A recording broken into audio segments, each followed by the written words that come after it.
Hello dear student, how are you? I hope all of you are good and all of you are doing great. मैं विक्की कुमार बहादुर आप सभी का स्वागत करता हूं आपके अपनी YouTube channel Rahul commerce academy में। तो लो मेरे प्यारे दोस्तों, आप लोग बार बार ये डिमांड कर रहे थे कि सर 2024 का जो एग्जाम होने वाला है उस एग्जाम के लिए हर सब्जेक्ट का chapter by chapter blue print बता दीजिए, जिससे हम लोगों को ये पता चल सके कि आखिरकार कौन कौन से सब्जेक्ट का कौन कौन सा चैप्टर जो है वो कितने कितने मार्क्स का पूछा जा सकता है। एक नंबर का क्वेश्चन यानी कि एमसीक्यू में कौन कौन सा क्वेश्चन, मतलब कौन कौन सा चैप्टर से क्वेश्चन आएगा, 2 नंबर कहां से टेली करेगा, 3 नंबर का क्वेश्चन कहां से आएगा, 5 नंबर का क्वेश्चन कहां से आएगा, और एक्चुअल में टोटल चैप्टर का जो वेटेड है वो आखिरकार कितना रहने वाला है, जिससे एक अनुमान लगाया जा सके कि 2024 में जो एग्जाम होने वाला है उस हिसाब से कौन से चैप्टर से कितने कितने नंबर के क्वेश्चन पूछे जा सकते हैं। तो लो मैंने आप लोगों के लिए झारखंड एकेडमिक काउंसिल जेक बोर्ड के लिए जेएससी के तरफ से 2024 के एग्जाम के लिए जो मॉडल पेपर आया है उस मॉडल पेपर को मैंने डिटेल में एनालिसिस किया, और उस एनालिसिस के बेस पे मैं आप लोगों को जो है वो ब्लूप्रिंट मैं बता रहा हूं। और इस वीडियो में मैं आप लोगों को accountancy part A part B यानी पूरे अकाउंटेंसी का कंप्लीटली एनालिसिस करके मैं आप लोगों को ब्लूप्रिंट बता रहा हूं, और ये सारा चीज जो है वो मॉडल पेपर पे बेस्ड है। ठीक है, मॉडल पेपर पे जिस बेसिस पे क्वेश्चन पूछा गया है, जिस जिस चैप्टर से क्वेश्चन पूछा गया है, जिस चैप्टर से क्वेश्चन नहीं पूछा गया है, उसी बेस पे मैं आप लोगों को जो है वो ब्लूप्रिंट दे रहा हूं। ठीक है, चलो तो हम सबको पता है कि अकाउंटेंसी में हम लोगों का 2 पार्ट होता है, एक होता है पार्ट ए और एक होता है पार्ट बी। तो यहां जो आप स्क्रीन पे देख पा रहे हो, यहां मैं आप लोगों को पहले पार्ट ए का टोटल वेटेज, टोटल मार्क्स यानी ब्लूप्रिंट बताऊंगा। इसके बाद हम लोग आगे जो है अभी पार्ट बी के भी हम लोग डिस्कस करेंगे। तो देखो, जैसे कि हम सबको पता है कि पार्ट ए में जो सबसे पहला चैप्टर स्टार्ट होता है अकाउंटेंसी का, वो है हम लोगों का एनपीओ यानी नॉट फॉर प्रॉफिट ऑर्गेनाइजेशन। क्योंकि एनपीओ इस बार डिलीट हो गया है, इसलिए हम एनपीओ को आप लोगों के लिए जो है वो नहीं बता रहे हैं। ठीक है, चलो जब एनपीओ हम लोगों के लिए डिलीट हो गया है तो एनपीओ जानना ऐसे भी कोई जरूरी नहीं है। हाँ, एनपीओ के बाद हम लोगों का जो सेकंड चैप्टर आता है वो होता है हम लोगों का फंडामेंटल ऑफ पार्टनरशिप फॉर्म यानी कि फंडामेंटल। अब आपको इस चीज को एकदम डिटेल में समझना है कि ये जो हम लोगों का फंडामेंटल जो टॉपिक है, इस फंडामेंटल टॉपिक में सबसे पहले हम लोगों का ये जो चैप्टर है उसमें से 1 नंबर का 2 क्वेश्चन पूछेगा, यानी एमसीक्यू क्वेश्चन में 1 मार्क्स का जो है यहाँ से 2 क्वेश्चन पूछा गया है। 2 नंबर का यहाँ पे यानी 2 मार्क्स का यहाँ पे 1 क्वेश्चन पूछा गया है। साथ ही साथ यहाँ से 3 मार्क्स के लिए कोई क्वेश्चन नहीं पूछा गया है फंडामेंटल से। ठीक है, कोई क्वेश्चन नहीं पूछा गया है, तो आओ इसको हम लोग कर देते हैं क्रॉस यहाँ पे कि 3 मार्क्स का कोई भी क्वेश्चन नहीं पूछा गया है। 5 मार्क्स का यहाँ से जो है वो 1 क्वेश्चन हम लोगों को पूछा गया है। तो इस हिसाब से देखा जाए तो टोटल कितना बन जाता है फंडामेंटल, 1 नंबर का 2 क्वेश्चन पूछा गया है, यानी कि ये 2 मार्क्स यहां से बनेगा।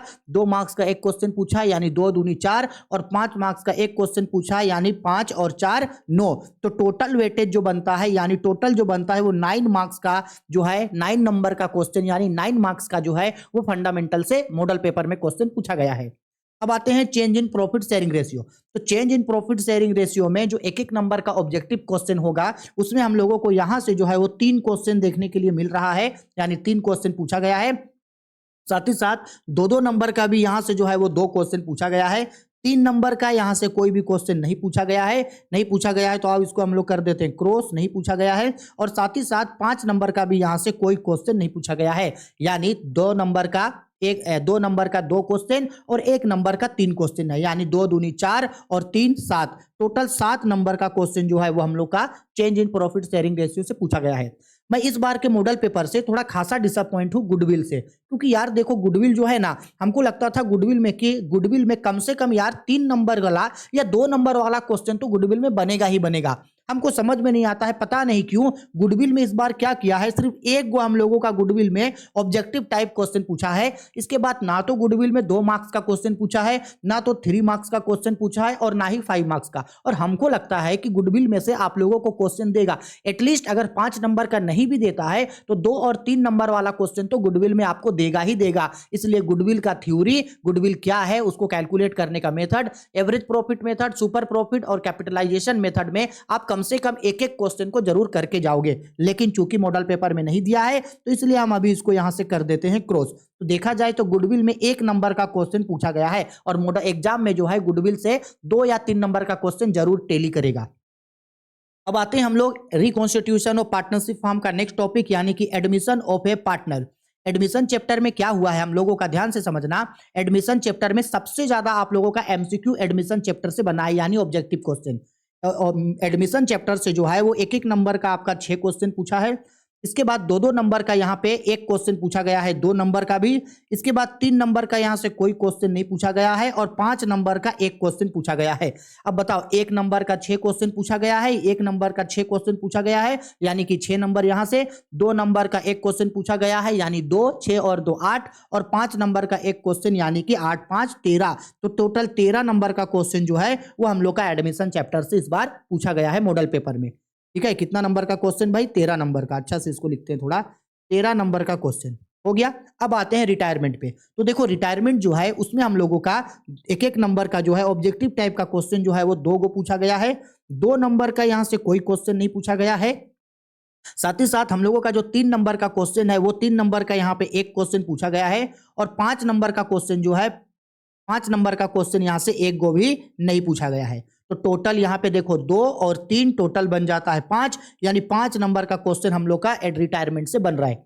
डेट ऑफ ए पार्टनर का बात करते हैं तो डेट में 2 नंबर का यानी एक एक नंबर का ऑब्जेक्टिव का एक क्वेश्चन पूछा गया है। ठीक है, 2 नंबर का भी यहाँ से एक क्वेश्चन पूछा गया है।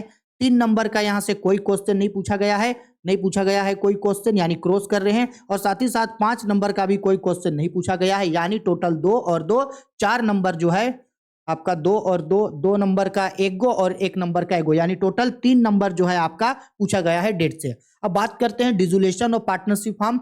इस बार कमाल हो गया, डिसोल्यूशन ऑफ पार्टनरशिप फॉर्म से जो है वो लॉन्ग क्वेश्चन भी पूछ दिया है। तो डिसोल्यूशन ऑफ पार्टनरशिप फॉर्म से 1 नंबर का एक क्वेश्चन पूछा है, यानी ऑब्जेक्टिव टाइप का एक क्वेश्चन पूछा है। ठीक है, इसके बाद डिसोल्यूशन ऑफ फॉर्म में जो है हम लोगों का आपका सब्जेक्टिव में हम लोगों का कोई भी क्वेश्चन नहीं, यानी 2 नंबर का कोई क्वेश्चन नहीं पूछा है। 3 नंबर का एक क्वेश्चन पूछा है और 5 नंबर का एक क्वेश्चन पूछा है, यानी 5 और 3 8 और 1 9, टोटल 9 नंबर का क्वेश्चन जो है वो डिसोल्यूशन से पूछा। बताओ, डिसोल्यूशन से 9 नंबर का पूछा और रिटायरमेंट से जो है वो सबसे कम पूछ दिया। ठीक है, चलो भाई, अब आते हैं हम लोग शेयर पे। शेयर पे बेसिकली क्या हो रहा है, सबसे ज्यादा जो क्वेश्चन पार्ट ए में पूछा जाएगा वो शेयर टॉपिक से पूछा गया है। देखो, शेयर टॉपिक में किस तरीके से पूछा गया है, ऑब्जेक्टिव क्वेश्चन जो है वो आपको 4 ऑब्जेक्टिव क्वेश्चन दे दिया है शेयर से, 2 नंबर का एक क्वेश्चन दे दिया है शेयर। अब देखो, शेयर के अंदर ना सब चीज आएगा। ठीक है, issue of share, forfeited of share and re issue of share, सब चीज जो है वो आपका इसका अंदर है। ठीक है, तीनों का बात कर रहे हैं, issue, forfeited of share, issue of share, forfeited of share और री इशू ऑफ शेयर। ठीक है, अब देखो, तो 2-2 नंबर, एक एक नंबर का हम लोग का 4 क्वेश्चन पूछा है। 2-2 नंबर का हम लोगों का जो है यहाँ पे एक क्वेश्चन पूछा गया है। इसके बाद साथ ही साथ 3 नंबर का भी यहाँ से जो है वो एक क्वेश्चन हम लोग को पूछा गया है, और 5 नंबर का भी हम लोगों का एक क्वेश्चन पूछा गया है, यानी 5 नंबर का एक क्वेश्चन 5 नंबर, 3 नंबर का एक क्वेश्चन 3, 5 और 3 8, 2 नंबर का एक क्वेश्चन यानी 2, 8 और 2 10, और एक एक नंबर का 4 क्वेश्चन यानी 4 10 और 4 14। तो टोटल हाई मार्किंग क्वेश्चन जो है हम लोगों का पार्ट ए में वो शेयर बन जाता है, और दूसरा एडमिशन। अब बात करते हैं हम लोग डिवेंचर में। डिवेंचर में भी पूरा डिवेंचर आ जाएगा, इशू ऑफ डिवेंचर और रिडम्पशन ऑफ डिवेंचर। तो बेसिकली ये जो डिवेंचर चैप्टर है उसमें हम लोगों को 2-2 नंबर, एक एक नंबर का 2 क्वेश्चन पूछा, यानी कि ऑब्जेक्टिव क्वेश्चन 2 गो पूछा है हम लोग को। ठीक है, 2 नंबर का यहाँ पे एक क्वेश्चन पूछा गया है, और साथ ही साथ हम लोगों को 3 नंबर का भी डिवेंचर से एक क्वेश्चन पूछा गया है, और 5 नंबर का यहाँ से कोई भी क्वेश्चन जो है वो हम लोगों का नहीं पूछा गया है। ठीक, ऐसे में टोटल कितना बन जाता है, 3 और 2 5, 5 और 2 5, 3 और 4 7, 7 और टोटल जो है हम लोग का डिवेंचर से जो है टोटल आपका यहाँ से 8 नंबर का क्वेश्चन जो है हम लोगों का बन करके आ रहा है डिवेंचर से। ठीक है, अब हो गया। तो अब जब हम लोग टोटल काउंट करते हैं तो एक्चुअल में जब हम कैलकुलेट करें तो ये जो हम लोगों का टोटल पार्ट ए जो बनता है वो टोटल हम लोगों का पार्ट ए बन जाता है आपका 69 नंबर का, यानी 69 नंबर का हम लोगों का जो है वो पार्ट ए से जो है वो क्वेश्चन पूछा गया है। क्लियर है? आई होप सब चीज आपको समझ में आ गया होगा पार्ट ए का। ठीक है, अच्छा से इसका स्क्रीनशॉट ले लो, क्योंकि इसके बाद हम अभी आगे पार्ट बी के बारे में बात करेंगे। ठीक है, ले लिए, ओवरऑल पता चल गया कि पार्ट ए से टोटल जो है वो 60 मार्क्स का क्वेश्चन पूछा है। कौन कौन सा चैप्टर कितना कितना वेटेड वाला है, कितने कितने मार्क्स का पूछा है, सब चीज हम बता दिए। अब आते हैं हम लोग पार्ट बी पे। ये देखो हम लोगों का पार्ट बी है। पार्ट बी पे गौर करना, पार्ट बी में एक्चुअल में कंपनी का टॉपिक आ जाता है, जिसमें हम लोगों को कंपनी वाला पूरा टॉपिक पढ़ते हैं। जैसे कि मान लो financial statement of a company, analysis of financial statement, comparative statement, common size statement, accounting ratio, cash flow statement. ठीक है, तो देखो हम फाइनेंशियल स्टेटमेंट में जो है उसका पूरा थ्योरी वाला टॉपिक को जो है हम आप लोगों के लिए डाल दिए हैं, ठीक है। तो ये जो फाइनेंशियल स्टेटमेंट वाला जो टॉपिक है उसमें से एक एक नंबर का हम लोगों का 4 क्वेश्चन पूछा गया है। 2 नंबर का यहाँ से कोई क्वेश्चन नहीं पूछा गया है। 3 नंबर का यहाँ से एक क्वेश्चन पूछा गया है और 5 नंबर का भी एक क्वेश्चन जो है वो थ्योरी वाला हम लोगों को पूछा गया है। तो टोटल बन जाता है 5 और 3 8, 8 और 4 टोटल हो गया हम लोगों का 12, यानी 12 नंबर का क्वेश्चन जो है हम लोगों का फाइनेंशियल स्टेटमेंट वाला थ्योरेटिकल वाला क्वेश्चन से जो है वो पूछा है। अब बात करते हैं कंपैरेटिव स्टेटमेंट। हमको समझ में नहीं आया कि क्यों, पता नहीं, ना तो कंपैरेटिव स्टेटमेंट से 1 नंबर का क्वेश्चन पूछा, ना 2 नंबर का, ना 3 नंबर का, ना 4 नंबर, ना 5 नंबर का, कुछ नहीं, यानी कि कंपैरेटिव से जो है वो क्वेश्चन पूछा ही नहीं। सेम इस तरह से हुआ कि कॉमन साइज स्टेटमेंट से भी कोई क्वेश्चन नहीं पूछा, लेकिन पूछेगा कम से कम ऑब्जेक्टिव क्वेश्चन तो पूछेगा, कम से कम 2 नंबर का थ्योरेटिकल क्वेश्चन तो पूछेगा, ठीक है। भले मॉडल पेपर में नहीं दिया है, लेकिन कंपैरेटिव और कॉमन साइज का कम से कम थ्योरी आप लोग और एमसीक्यू करके आप लोग जरूर जाओगे, ठीक है। अब आते हैं कॉमन साइज में। देखो कॉमन साइज में भी जो है वो कुछ नहीं पूछा, लेकिन आपको ये दोनों को जो है कम से कम थ्योरी और ऑब्जेक्टिव पढ़ के जाना है। अब बात करते हैं अकाउंटिंग रेशियो में। हाँ, अकाउंटिंग रेशियो से जो है वो क्वेश्चन पूछा है। तो अकाउंटिंग रेशियो से जो है हम लोगों का एक एक नंबर का यानी ऑब्जेक्टिव टाइप का 2 क्वेश्चन पूछा है। 2-2 नंबर का कोई क्वेश्चन यहाँ से नहीं पूछा है। 3 नंबर का यहाँ से जो है वो 2 क्वेश्चन पूछ दिया है और 5 नंबर का यहाँ से कोई क्वेश्चन नहीं पूछा है, यानी 3 दूनी 6, 6 और 2 8, तो टोटल 8 नंबर का जो है हम लोगों का अकाउंटिंग रेशियो से पूछा गया है। अब पार्ट बी का last chapter, last but not the least, cash flow statement. तो बेसिकली कैश फ्लो स्टेटमेंट से ऑब्जेक्टिव क्वेश्चन जो है वो 1 गो पूछा गया है आपका। 2 नंबर का यहाँ से एक क्वेश्चन पूछा गया है। 3 नंबर का भी यहाँ से एक क्वेश्चन पूछा गया है और 5 नंबर का भी यहाँ से एक क्वेश्चन पूछा गया है, यानी 5 और 3 8, 8 और 2 10 और 1 11, तो टोटल 11 नंबर का क्वेश्चन जो है हम लोग का कैश फ्लो स्टेटमेंट से पूछा जाता है। हाँ भाई, और जाहिर सी बात है अकाउंटिंग रेशियो और कैश फ्लो स्टेटमेंट जो होगा वो पार्ट बी का हाई स्कोरिंग चैप्टर होगा। उसके बाद जो है आप पार्ट बी का जो है वो थ्योरी को पढ़ सकते हो फाइनेंशियल स्टेटमेंट के लिए। समझ में आया? तो अगर इस तरह से हम लोग अगर काउंट करें तो जब पार्ट बी का टोटल जोड़ेंगे तो 12 और 8 20, 20 और 11 31, यानी कि पार्ट बी हम लोगों का टोटल 31 मार्क्स का जो है वो बन जाएगा। यानी बेसिकली हम लोग क्या पढ़े कि पार्ट ए जो है वो टोटल 69 मार्क्स का है और पार्ट बी जो है वो 31 मार्क्स का है, यानी टोटल कितना मार्क्स, 100 मार्क्स इस तरह से है। अब आप लोग में से किसी स्टूडेंट के मन में ये सवाल आएगा कि सर जी आखिरकार इस बार एग्जाम तो टोटल 80 मार्क्स का है, तो आप यहाँ जो टोटल 100 मार्क्स काउंट किए हैं ये है क्या?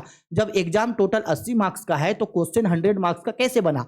तो यहीं पे आपको चीजों को जो है वो समझना है। देखो ऑब्जेक्टिव टाइप का क्वेश्चन जो आप लोगों को एग्जाम में पूछेगा वो 30 क्वेश्चन पूछेगा एक एक नंबर का, ठीक है। तो 30 मार्क्स तो यहां से बन गया। अब गौर करना हो क्या रहा है आपका, 2-2 नंबर का आपको कितना क्वेश्चन पूछा है, 8, 8 दूनी 16, लेकिन आपको बनाना है सिर्फ 6 क्वेश्चन, तो 6 दूनी 12 नंबर आपको मिलेगा 2-2 नंबर से। फिर 3-3 नंबर का दिया है 8 क्वेश्चन, यानी टोटल 24 नंबर हो गया यहां से, लेकिन आपको बनाना है कितना, 6 क्वेश्चन, तो 6 3 का 18 नंबर मिलेगा यहां से। सेम ऐसे ही आपको 5-5 नंबर का आपको कितना क्वेश्चन मिलेगा, 6 क्वेश्चन, तो 6 5 30, लेकिन बनाना कितना है आपको 4, यानी 5 चौके 20। तो यहाँ टोटल काउंट करो, यहाँ आपका टोटल बन जाता है 80 और टोटल क्वेश्चन जो बन रहा है मार्क्स वो होता है 100। तो 100 ही होगा, लेकिन हम लोगों को जो है वो 80 मार्क्स का ही जो है वो बनाना होगा। आया समझ में? अब आप पे डिपेंड करता है, आपको ऑब्जेक्टिव तो सब बनाना है, सब्जेक्टिव में क्या बनाना है क्या छोड़ना है वो आप पे डिपेंड करता है, ठीक है। तो इस तरीके से जो है हम लोगों का पूरा अकाउंटेंसी का जो है इस तरीके से जो है हम लोगों का ब्लूप्रिंट है, और ये ब्लूप्रिंट 2024 के मॉडल पेपर के बेस पे है। लेकिन आप इसी पे पूरा ब्लाइंडली ट्रस्ट करके मत चले जाना कि भाई अगर मान लो कि अगर कॉमन साइज या कंपैरेटिव स्टेटमेंट में अगर बिल्कुल क्वेश्चन नहीं पूछा है तो हम बिल्कुल नहीं पढ़ेंगे, ऐसा नहीं करना। कम से कम उसका थ्योरी और कम से कम उसके ऑब्जेक्टिव्स को जो है वो पढ़ करके जाओगे, ठीक है। और बाकी सारा चीज तो ठीक ठाक है, जैसे जैसे एग्जाम में क्वेश्चन पूछा जाता है उसी के हिसाब से मॉडल पेपर बना है और उसी के हिसाब से जो है हम आप लोगों को डिटेल्ड में एनालिसिस करके 2024 एग्जाम के लिए ब्लूप्रिंट हम आप लोगों को बता दिए, ठीक है। इसके बाद अगर आपको किसी और सब्जेक्ट का ब्लूप्रिंट चाहिए होगा तो उसका आप हमको वीडियो के कमेंट बॉक्स पे कमेंट करके बता देना, जिसके लिए आप लोग बोलोगे हम उसका सबसे पहले आप लोगों को ब्लूप्रिंट जो है वो बता देंगे, ठीक है। चलो वीडियो पसंद आई है तो लाइक करो, शेयर करो, कमेंट करो, और अभी तक आप अगर Telegram channel Rahul commerce academy में नहीं जुड़े हैं तो बहुत बड़ा मौका आप खो रहे हैं, उस चैनल को जरूर ज्वाइन कर लेना ताकि आपको हर पीडीएफ, हर नोटिस, हर अपडेट, हर क्वेश्चन हम वहां पे फ्री में आप लोगों को दे सके, ठीक है। चलो जी, बाय, टेक केयर।